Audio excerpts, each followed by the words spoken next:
minutes. So then sir will take, Thomas sir will start. So now the session is maneuvering models and passive target motion analysis. Okay.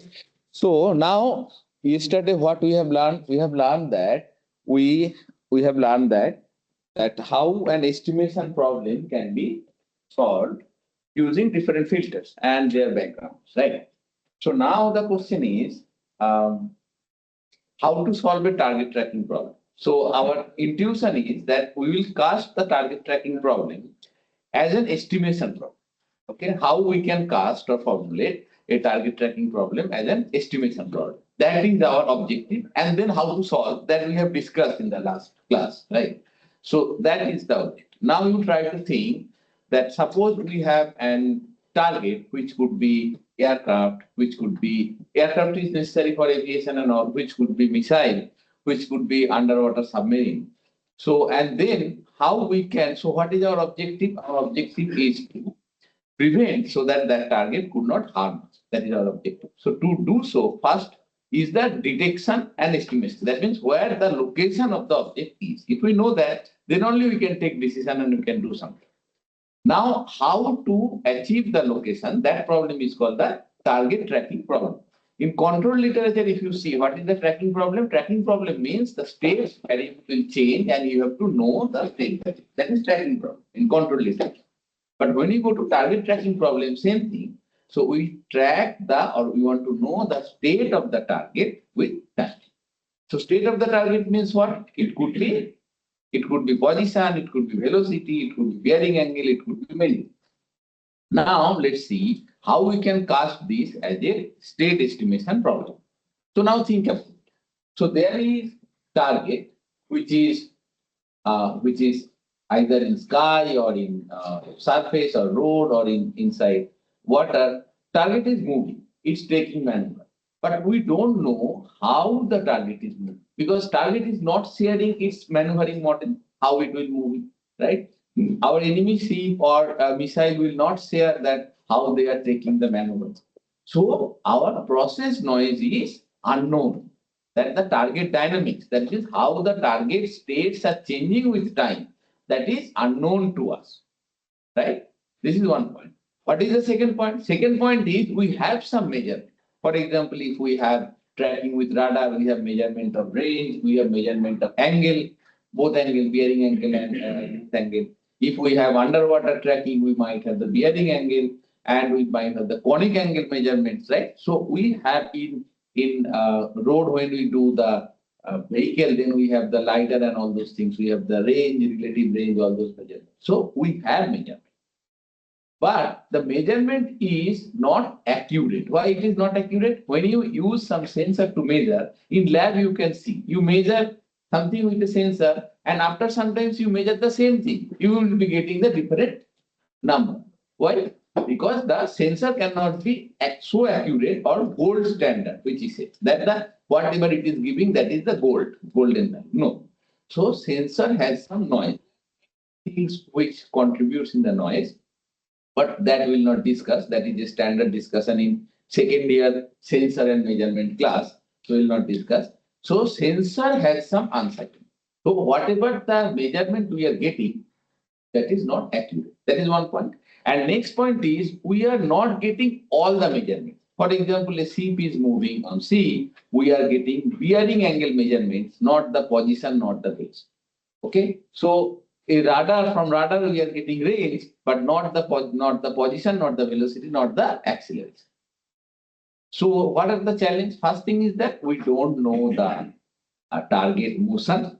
Second thing is that we don't have all the measurements with us. Third thing is that the measurement is inaccurate. Okay. And what is our objective? Our objective is to know the location, position, or the states of the target. Right. So we need to cast this as a state estimation problem. How to do it? So first thing is that we don't know how the target is moving. So what we'll do, we'll try to assume something. The target is moving maybe straight line, or it is trying to maneuver or something, circular maneuver, or it's doing constant velocity or constant acceleration, something like that. So then we will try to see that target motion, we'll try to assume something, and accordingly we do assign some model to it. that let's say target is maneuvering, so we assign some model. There are some standard models. But that target may not contain that model. Target may be doing something else. Then we add a noise which is process noise, eta or W. Okay, because we don't know the target motion accurately. If you know the target motion accurately, if pilot shares us what the motion is, then we don't need noise. But we don't know it. So then what we need? We need to add a process noise. So yesterday somebody was asking why we are adding process noise in truth. Because we don't know the target motion, we are assuming the target motion is model plus noise. That's what we are adding the noise in truth. So actually that question also came to my mind when we are starting. I was doing that thing, beginning cases. And then my supervisor says that you are correct. It is very much misleading to tell that W as the process noise. You can tell that is process excitation. That means some kind of process input, not the noise. But process noise is standard in literature, we use it. But then why to do the process noise? Because we don't know the target motion accurately. We are assuming some model, and then that model may vary with the exact motion. That's what we are adding some noise so that it can capture the exact motion. Okay, this is the first thing. So the target dynamics, that means the trajectory of the target, we are modeling with a model, which is dynamic model. Dynamic model means it consists of a differential equation. Okay, whose solution will be state and that will be varying with time. Okay, dynamic model. This is the first thing. So the target, so we have to remember the target motion is model with a is represented with a dynamic model, which we call the process model, right? And we discussed that what is the necessity of adding some noise in the dynamic model. If we think that our modeling is quite accurate, we'll assume noise parameter less, covariance less. If we think that our model is not that accurate, we'll assume covariance parameter more so that it can incorporate, right? So this is first. Second part is measurement is ours. So we are doing measurement. So we know that how we are measuring, with what instrument we are measuring.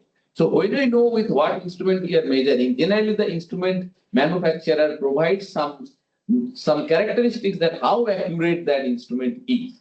So if we are measuring some let's say range, and then it is not that accurate, then the manufacturer will say you add something with it which is noise, and noise could be following the statistical probability density function.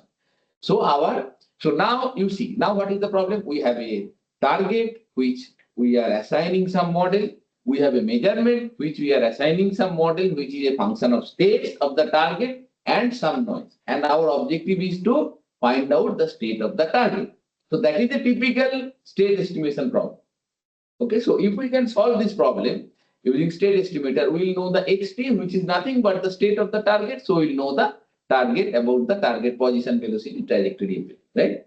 So this is the story. So people used to ask that why you are generating the truth inside the computer as well. So because now we are doing a dummy experiment, so we don't have target. So then what we are doing? We are doing using computer to generate target trajectory as well. But in field, when you apply, you have a target. So in computer, you don't need to generate the truth. So the measurement will come from the target. So what you will do, you will acquire the measurement, and then you will send this measurement to the computer using data acquisition or something, and then computer will grab that data and then process the filter and give the estimate. So computer does not know computer will assume some process model, but truth is something else. We don't know it. But here it is a control environment and we are doing simulation. So truth also we are simulating as if truth is also in our hand and it is following the same rule. Right? So this is the main story behind the tracking. And now this class we will discuss about the single target tracking. And next onwards, Professor Thomas will take the multiple target tracking. So first let's understand the single target tracking. Now is it clear how we cast a single target tracking problem to estimation problem, right? So target tracking problem is nothing but an estimation problem, right? So we cast it. That is clear? Right.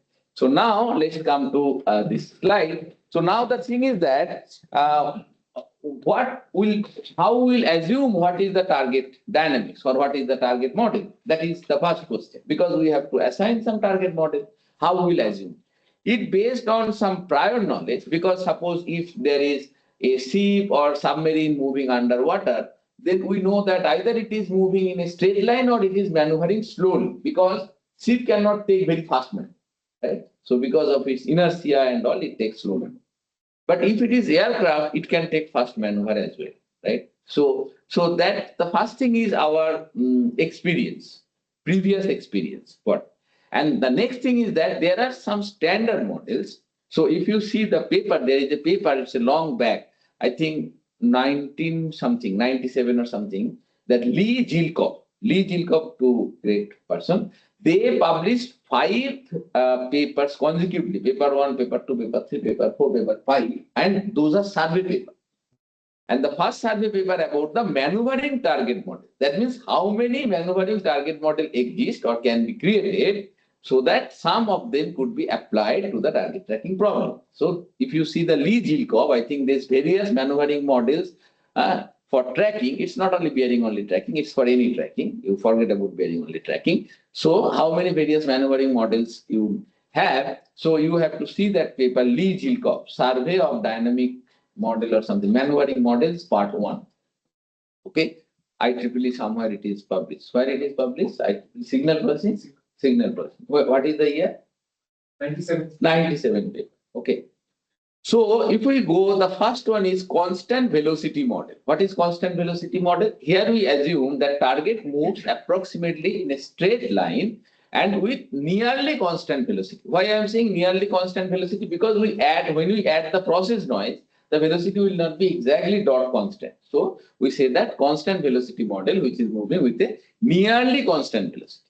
And then we have a constant acceleration model where the target is moving with a constant acceleration or deceleration, and constant turn rate. Sometimes target is taking turn. Okay. So then it might be turn rate might be constant with some degree per minute or per second it is taking. So when you see, the good example is that suppose you are in an aircraft and then aircraft is not getting green signal to land, then what it will do? It will turn. So that is a typical example of constant turn rate. It is turning with a constant rate. Okay. Sometimes we know that constant turn rate. What is the turn rate? Sometimes constant turn rate, the turn rate is unknown. When turn rate is unknown, we assume turn rate is a state and we keep it inside the state vector, so that after estimation, we know the turn rate as well. We can estimate the turn rate as well. Okay. So that is constant turn rate. And there is some model also, constant jerk, which is rapid or sharp maneuver of the target. So constant jerk is the derivation of the acceleration. So constant jerk is very maneuvering, rapid or sharp maneuver. So all those things exist. But you have to recall, those models are before the drone is so popular. Now this drone has come into picture now, and they are changing everything. And drone can maneuver in such a sharp manner that we need some different treatment to capture the maneuver of drone. Okay, because drone is small and it can take very sharp maneuver. It can come this room and go out, and then it can come to the next. Okay, so that is called, that they are calling is the very highly maneuvering system. So now the papers are coming with those. Anyway, we'll go with the standard literature, that what are the constant velocity, what are the constant acceleration, what are the constant turn rate, and what is the constant jerk model. Okay, let's see, proceed. So if you see the constant velocity model, CV, so if you see the constant velocity model, if you see the constant velocity model, so then you will see probably, see this one. So typically what will be our state vector? Our state vector will be xt, the same state vector what we are taking in the filtering literature, state vector xt, which will be, we are assuming that this is moving on a surface, not in the space, then it is xt position. P means the target, position of the target at kth instant, k index, because it is a discrete domain, and then ykt, so at kth index, the target in the discrete domain, and velocity at x direction, velocity at y direction. So this is the state vector. If we consider it a three-dimensional motion, we will have x, y, z, then vx, vy, vz. That will be our state vector. So 6 state vector. Now here you have to remember that we are taking the target as a single object. Target as a single object. That means particle, point mass. Now, when this problem will go to navigation problem, the state estimation. Navigation means you want to know the target location. You are inside the target or you are inside a vehicle. You want to know the vehicle location as well as its attitude. That means roll, pitch here, different angle, how it is oriented. Then we cannot assume it's a point motion. Then inside our state, this orientation angles will come for navigation problem. But we are not doing navigation problem. We are doing a tracking problem. So we assume that the target is a point mass, and then we assume the velocity position of the point mass is xk, yk, and yes, okay, and position of the velocity is vx and vy. Okay. So this is the thing.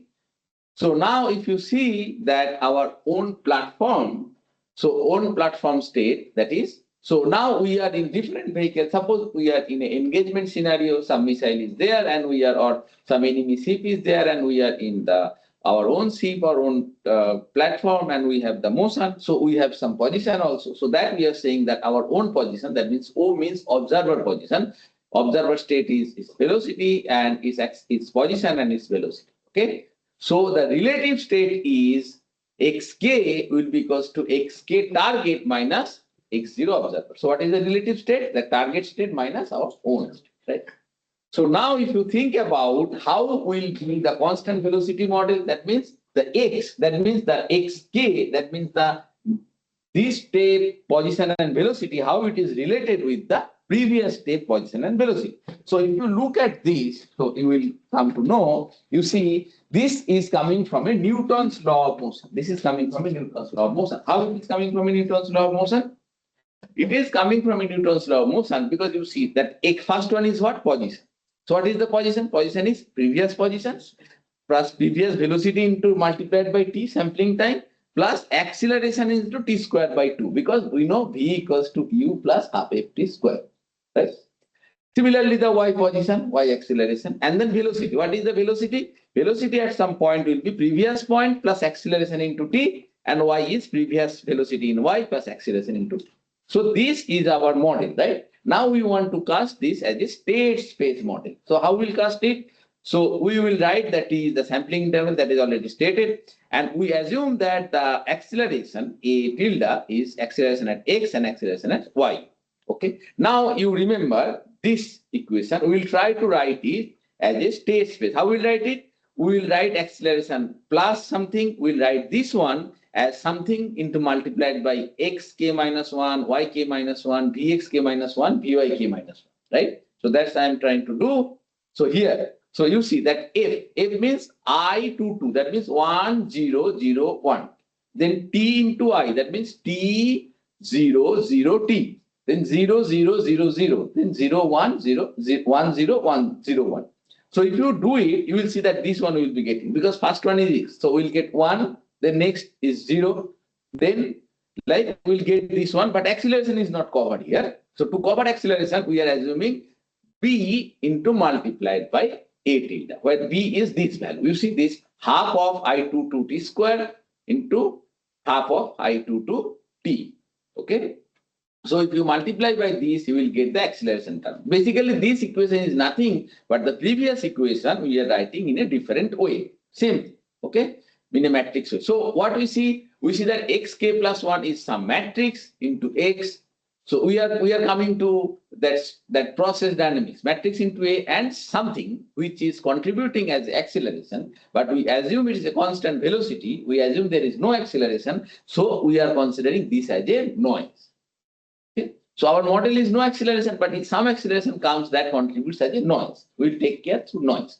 So then mu k is the noise. Now, what will be the noise covariance and mean? So you see that f is this and mu k is the process noise, and then mean of mu k, we assume. What is the mean of mu k? Expectation of b into a equals to b into expectation of a, and we assume that the mean of the acceleration, if at all it is present, is 0. So it is a 0. And then what will be the covariance? Covariance will be expectation of this into this transpose, right? And then expectation of this means b a tilde and B A tilde whole transpose. If we make a transpose, then transpose, it will be reversed. So A tilde, sorry, A transpose, B transpose, right? AB whole transpose means B transpose, A transpose. So that formula we are using here. So E of B, A tilde transpose, B transpose, and then you see we are getting this Q bar into B transpose.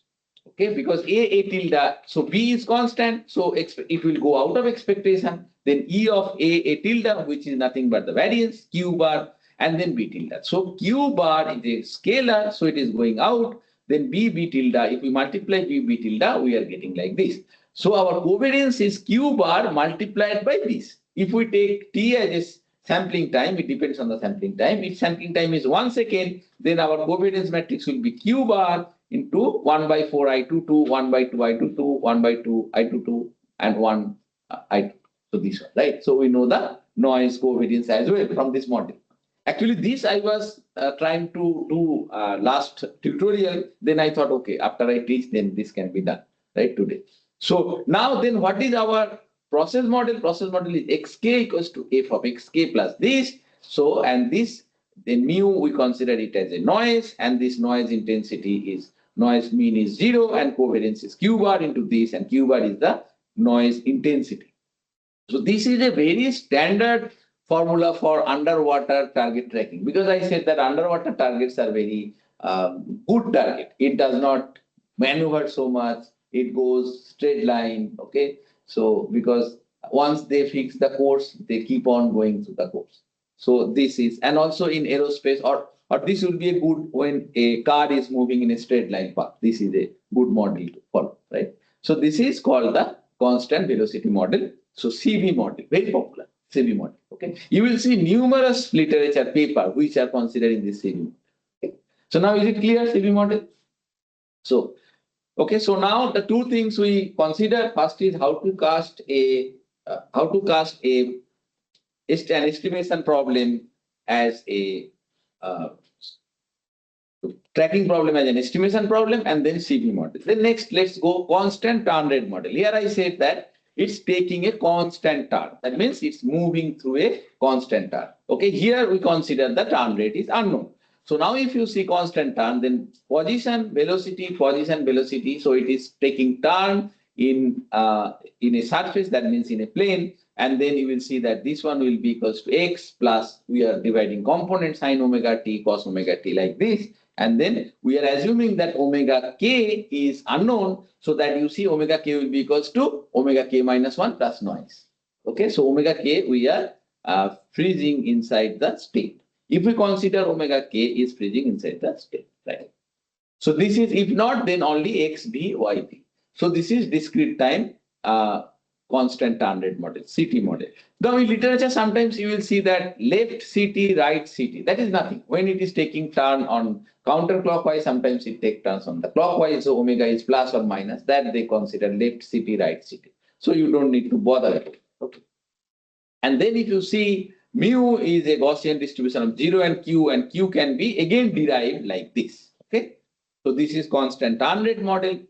Then if we go constant acceleration model, where acceleration is constant. So if acceleration is constant, then acceleration will come inside the state. So you see x, vx, ax, y, position, velocity, acceleration. Okay. And jerk of acceleration means derivative of acceleration. If anything is there, you will get on the mu, right? So jerk, you might feel the jerk when you go through the train. When train is moving a constant velocity, you understand that it's going. When it is taking a acceleration, you understand it's going like this, just when starting from station. And then jerk means sometimes you will see that when it is stopping, or sometimes you get sudden jerk, and then with sudden sound it comes, that all these bogies are like quite near, and so that is the acceleration derivative of acceleration. Okay, so that is quite, that's it's called jerk. It's really jerk.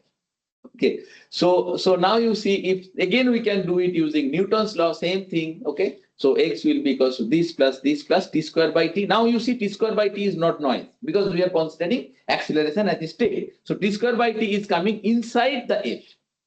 But other things will be noise, that means derivative of if something is there. Okay, so 0, 1 t, now t is coming. So this one, see, this t square by t also coming, this y, third term. third term will be something, no, acceleration. So it will be 0 previous acceleration. And this will be, then why it will be 1? There might, oh, sorry. This will be, yes, this one 1 correspond to this term because it is constant. And this one is 1 correspond to this term, so it is constant. So this model is correct. So if we want to see what will be the Q, the noise will be the jerk. So the Q will be the process intensity Q bar into this term. Okay. So sometimes we do with the jerk model, but mainly constant velocity and constant turn rate are more popular than jerk. So these are the models, standard models. You will see some more standard models that we learn on due course. But now, if you understand these 3 models, I think it's enough to start with the tracking. Okay. Now, if you see this constant jerk, here jerk is also coming inside the state. You see that J is also there. J is also there, right? So the derivative of acceleration is also coming inside. So then you see the matrix is becoming big, and then mu is jerk derivative, if anything is there, right? And then this could be also written as, we are not writing it. So now tell me up to this. So this we cover about the state estimation, how to cast, and some very standard models we will be using in the later lectures. Okay. So is it clear up to this? Okay. Right. So yes. Possibility of temperature. Derivative of jar to char. That is very difficult. Right? Okay. Constant turn plus. Constant turn plus. Because that what you are saying, that is IMM. We will discuss on IMM. That is my interactive multiple model, where jack will be there, where turn rate will be there. I will coming last part of the slides. Okay. That is there. Okay. So now some typical example I'll give, passive target motion analysis, a simple example quickly. So a case study, you might think about this case study. So this is taken from some NPOL work which I was doing for last few years. So there, what this NPOL people are doing, so they are trying to estimate the target from the ONC. Okay, they are trying to estimate the target from the ONC. So for that, what they're doing, they're using we can use the sensor, which is the kind of direction of arrival sensor, because it's not the active sensor. In radar, people, you use the active sensor because you directly send light or EM theory, electromagnetic wave, and then you return that, and then you see that what is the angle and what is the range, everything. But in underwater tracking scenario, this type of thing is not used. The reason behind is that, so there are 2 engagement scenarios are different. So in aerospace, it is mainly you fight face to face, but in underwater, it's you hide and fight, right? So if you use from here any active sonar or active thing, then what will happen? Immediately, enemy will know where you are. So that you don't want to disclose, because underwater is very good, means inside water you can hide properly, right? So then what you do? You generally try to estimate the direction of arrival of the sound signal from the target, which direction it is coming. Okay, and then you just wait and see the direction, and your objective is to know the position velocity of the target from the direction of arrival. It's challenging.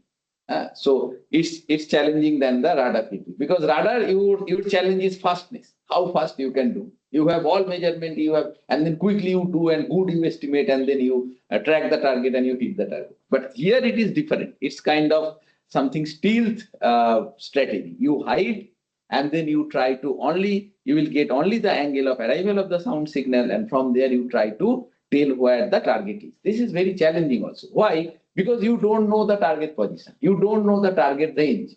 You only know the angle. So if you know the angle, this angle, target might be here, target might be here, target might be 100 kilometers away also, right? How you will know the range? That is a very difficult problem. So here we use state estimation problem. And then there is some concept in control literature, you have read it long back, that is observability. That means when a system is observable. When a system is observable, if we can construct all the state from the measured. Okay, so here the system is unobservable, because if you cannot construct all the state from the measurement theta.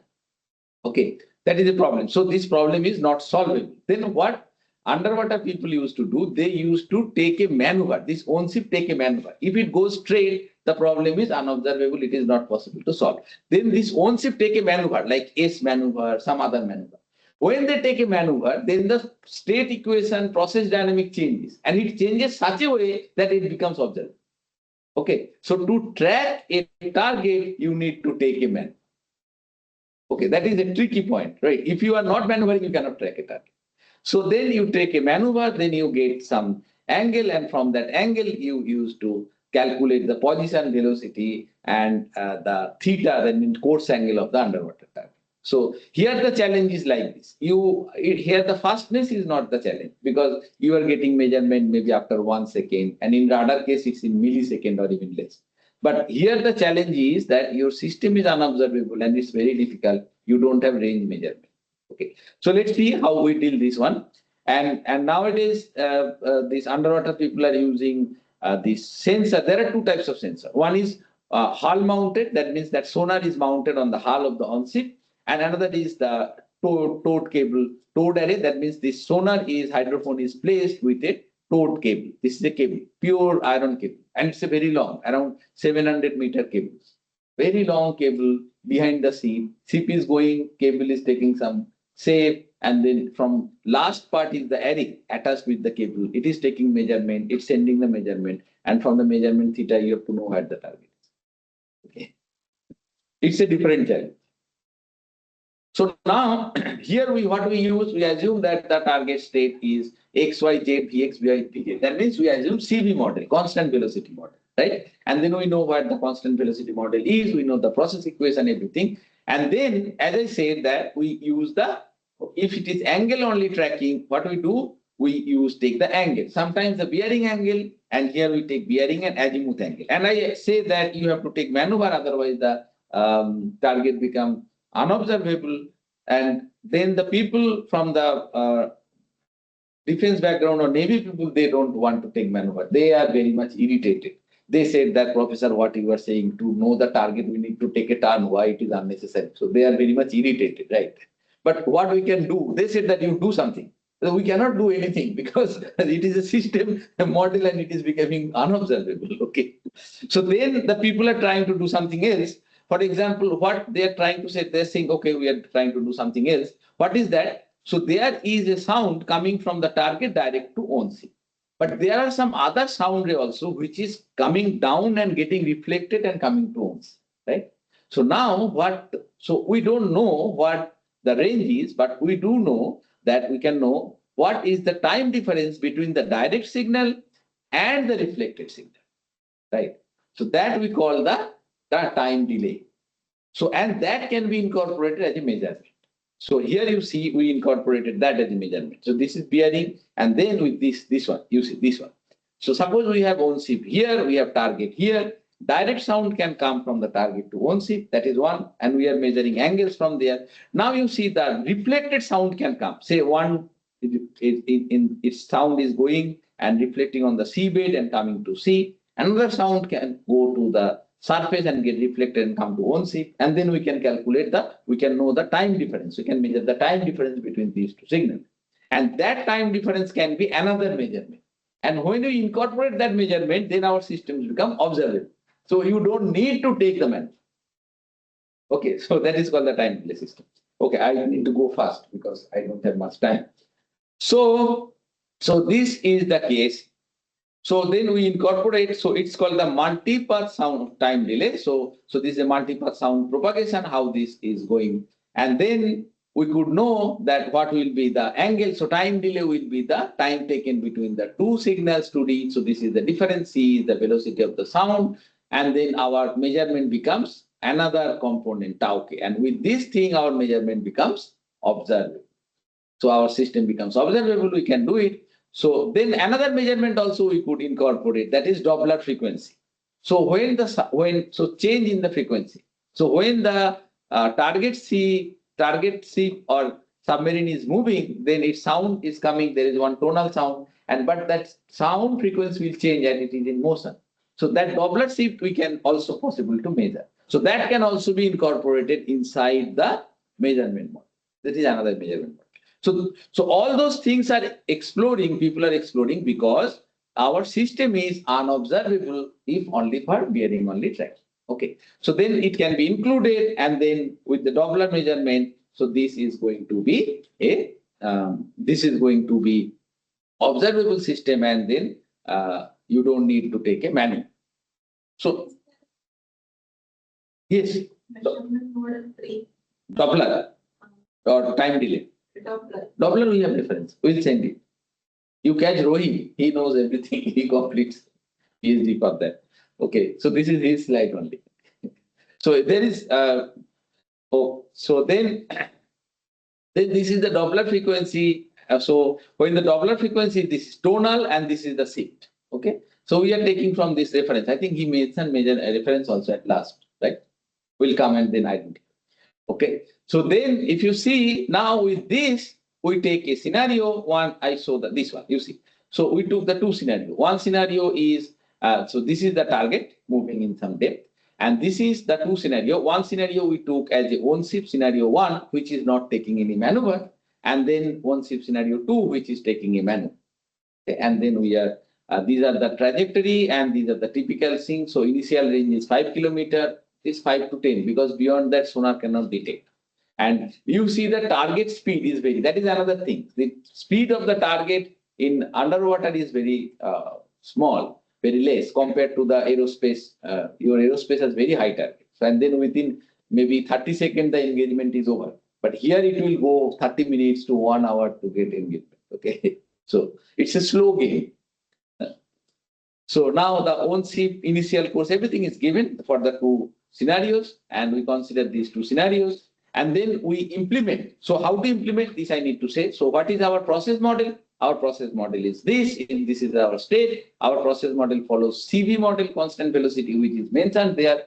Okay. And then we have what is the measurement model? Measurement model, we have theta, bearing angle, we have the multipath time delay, we have the Doppler frequency shift, and so we have the process model, we have the measurement model, so we can implement a state estimation problem, which we did in the last tutorial. It is a Kalman filter, but we need some nonlinear filter to implement here. So today we'll do nonlinear filter. Okay, and then if we do, we'll get output as a, what will the output will be x, y, z, vx, vy, vz. That means position and velocity will get as an output.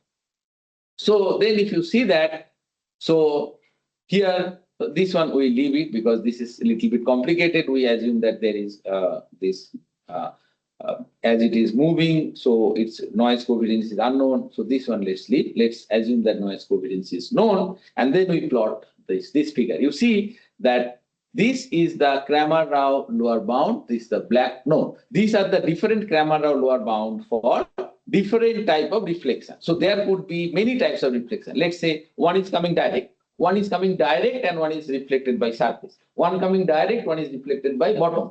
And there will be multiple reflections, surface, bottom, surface, right?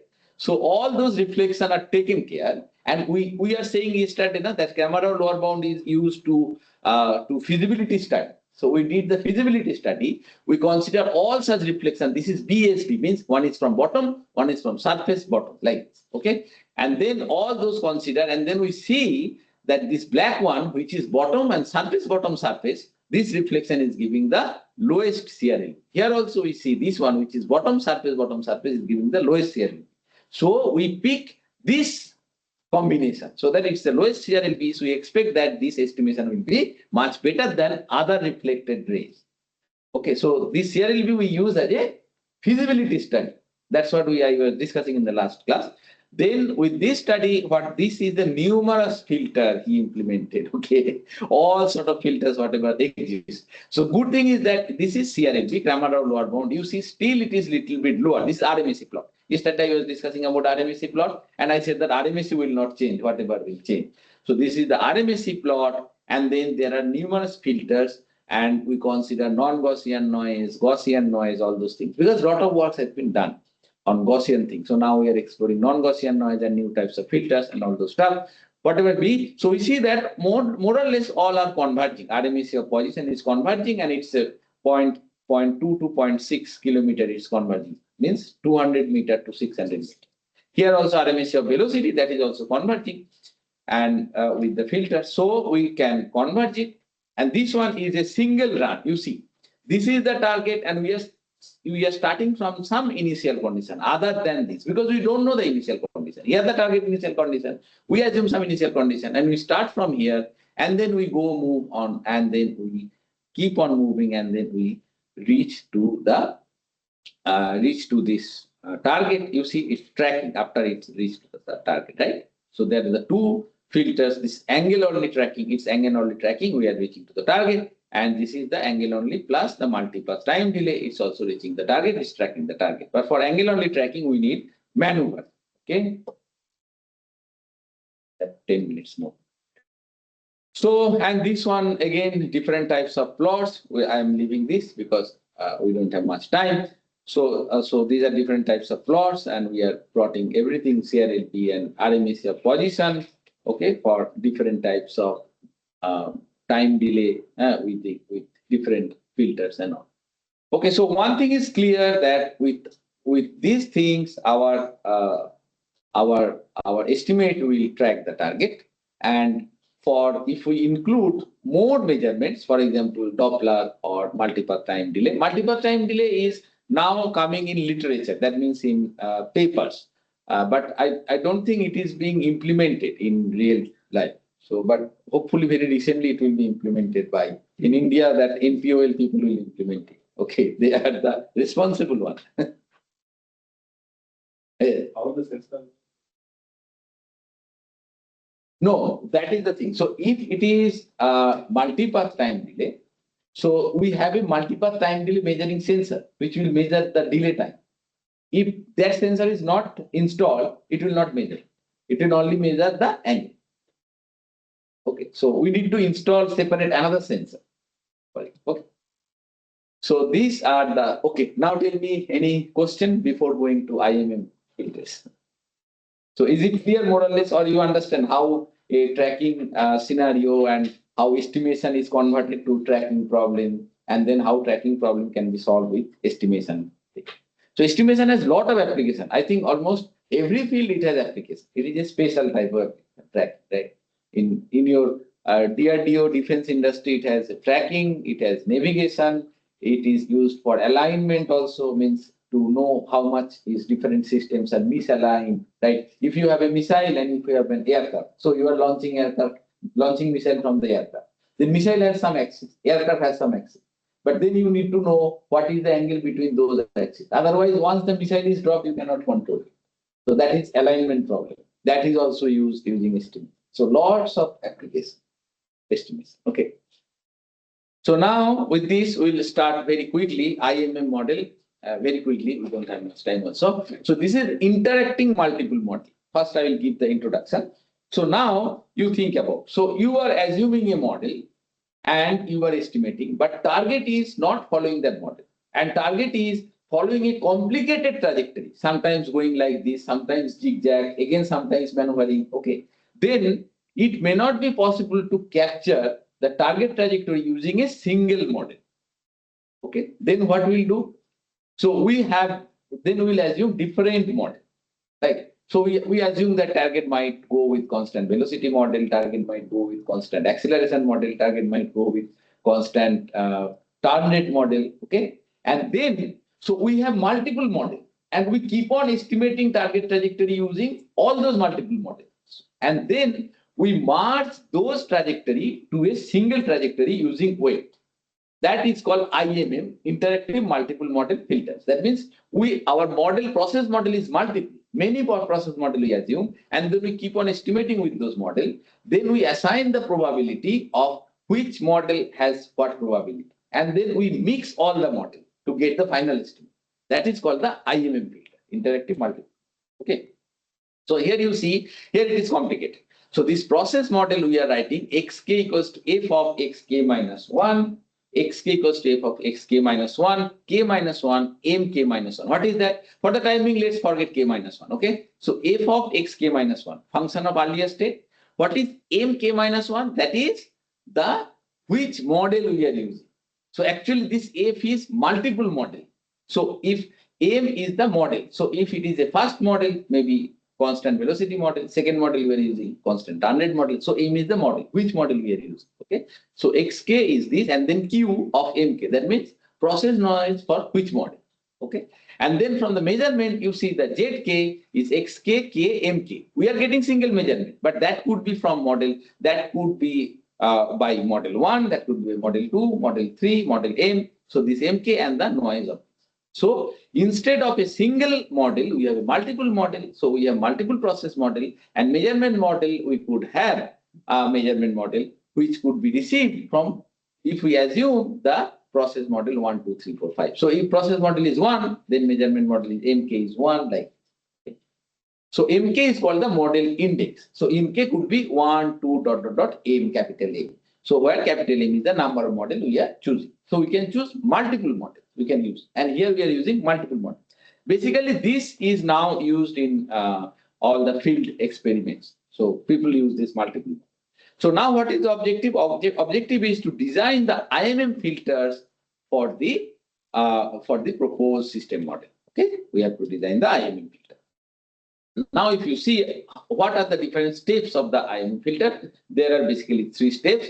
First is mixing stage. That means the interaction among the individual posterior of each model at previous time step is approximated by a Gaussian sum mixture. That means suppose we are using many models and we are getting Gaussian PDF out of each model, and then we are saying that our final PDF will be the mixture of all those Gaussian models. Okay, it's a Gaussian mixture. Okay, then filtering stage, each model goes parallel filtering. That's I said that we have multiple filter here. So each filter assume one model. Multiple filtering with the inputs from the mixing stage and calculate the likelihood.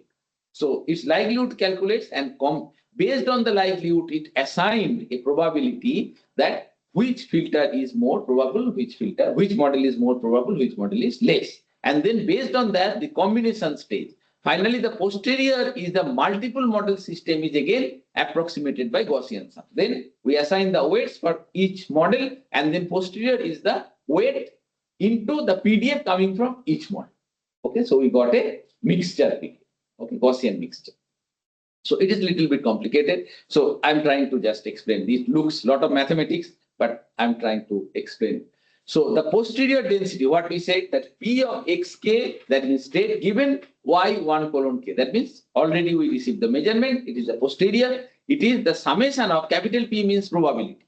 So summation of P is the PDF and capital P is the probability. So PDF of xk given y1 colon k from model 1, 2, 3, 4 M into the probability of having probability of that model based on the measurement. So first we calculate the probability of such model. Model 1 will get something from the measurement likelihood, and then we multiply it with the posterior density. So we got a Gaussian mixture, and that is the posterior density, final posterior density. Okay. So this one, so this is actually the probability. We call the modal probability, P of mk, y given k. So this is actually P of, you see this yk given yk minus 1. That means probability of getting a measurement based on previous measurement from each model.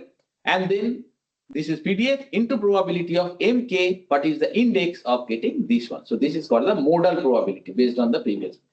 And then modal likelihood. Likelihood is a PDF of yk given yk minus 1. Assume the model 1, 2, 3, 4 like this. And it is nothing but the mean. It will come from the measurement model. And this is the measurement model covariance. And this is the estimated measurement. And this is the received measurement. Then predicted model probability, it is P for model number 1, 2, 3, 4 like this. And this is a summation of probability of mk. That's what will be the probability of model of this, and also probability of model of earlier measurement. And then this is actually called the mixing probability. Okay, and then we mix it with this mu. So basically it is, so in summary, I could say that we take the multiple models and then we assume that multiple models, and then we assume some probability of each model, then each PDF coming from each model multiplied by those probability of having that model. And that is your final estimate. That is the IMM, interactive multiple. So here some typical thing is solved. I think now, yes, it's time.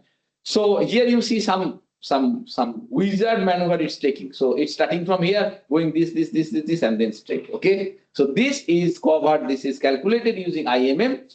So we assume that constant velocity, constant turn rate, and constant acceleration model. And then we have some measurements, and we do, and then we calculate that IMM PF, IMM particle filter, IMM extended Kalman filter. So one thing I need to say that whatever the posterior PDF we are getting from each model, any filter we can use. We can use particle filter, we can use extended Kalman filter. Okay. And then this is the case, and then you see this one. So this is multiple model. So target path was like this, starting from this, it was going like this, and we estimate it using the multiple model. Here we use multiple model because single model is difficult to work. So when we feel that there will be a very weird maneuver, like the pilot may take sometimes goes up, down, whatever, rolling, moving, all those things, then IMM filter is used, and that is very standard practice. Okay. So that's all about. So in this lecture, what we covered, how to cast a tracking problem as an estimation problem, and how to deal a single target. So, and how to deal with the single target with different easy maneuver and different difficult maneuver with IM. So now here I will end, and then Professor Thomas will take it. Here few things we don't consider. What are the few things? We did not consider there is a clutter. Clutter means false measurement. Suppose if you have a radar, you are measuring. So your rays are reflected from the target, but your rays can reflect from the other things as well. For example, different other in surrounding. And that is not your measurement, that is clutter. So how to reject the clutter and estimate properly, that will be taught by Professor Thomas, and then he will talk about the multiple target. So this is my lecture is all about the basic things which covers the probability, random process, estimation methods, and the single target. Based on this background, Professor will take you to another dimension of multi-target, very complicated dimension. So I think you will enjoy that lecture too. Okay, so thank you. I will call him to give next lecture. Okay, thank you all.